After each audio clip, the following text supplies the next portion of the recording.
ചെങ്കൽ കുന്നുകളിൽ വസന്തമൊരുക്കിക്കൊണ്ട് മനോഹരമായ നരയൻ പൂക്കൾ വിരിഞ്ഞു നിൽക്കുന്ന മനോഹര കാഴ്ചയാണ് ഇന്ന് നിങ്ങൾക്കായി കാണിച്ചു തരുന്നത്.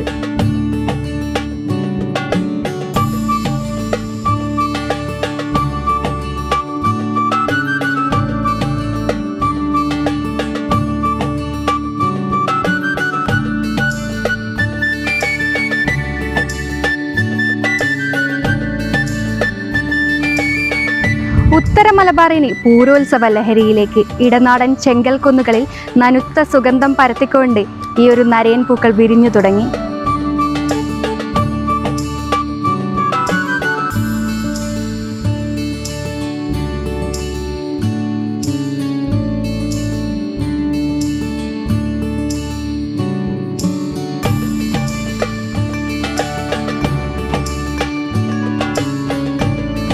നരയൻ പൂവ് എന്ന് കേൾക്കുമ്പോൾ തിരിച്ചറിയാത്തവർ പോലും ജടപ്പൂവ് എന്ന പേര് കേട്ടാൽ ഈ നാട്ടുപൂവിനെ തിരിച്ചറിയും. മുടി പിന്നിയ ജട പോലെ നീണ്ടുകിടക്കുന്ന പൂങ്കുലകളാണ് ഇതിന്റെ പ്രത്യേകത.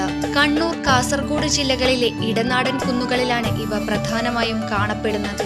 പൂരോത്സവത്തിന് കാമദേവനെ പൂജിക്കാൻ ഉപയോഗിക്കുന്ന പൂക്കളിൽ പ്രഥമ സ്ഥാനമാണ് നരയൻ പൂവിനുള്ളത്.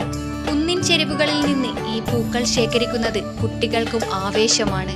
ദക്ഷയാഗത്തിന് ശേഷം ശിവന്റെ കോപാഗ്നിയിൽ വെന്തുപോയ കാമദേവനെ പുനർജീവിപ്പിക്കാനായി പാർവതീദേവി വ്രതമെടുത്തതിന്റെ സ്മരണ പുതുക്കലാണ് വടക്കന്റെ ഈ പൂരോത്സവം.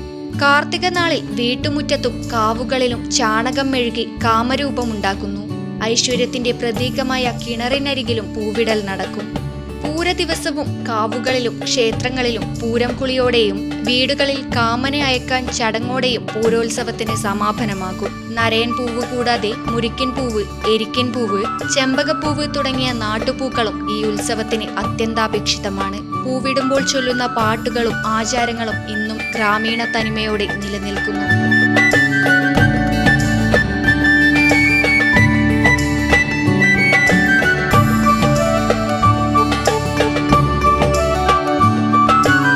ആധുനികതയുടെ കടന്നുകയറ്റത്തിനിടയിലും ഈ ജടപ്പൂക്കൾ മലബാറിലെ പെൺകുടിമാർക്ക് ഒരു വസന്തത്തിന്റെ ഓർമ്മപ്പെടുത്തലാണ്. ക്യാമറമാൻ പ്രണവ് പെരുവാമ്പയ്ക്കൊപ്പം അഞ്ജലി ലക്ഷ്മണ, നെറ്റ്വർക്ക് ന്യൂസ്.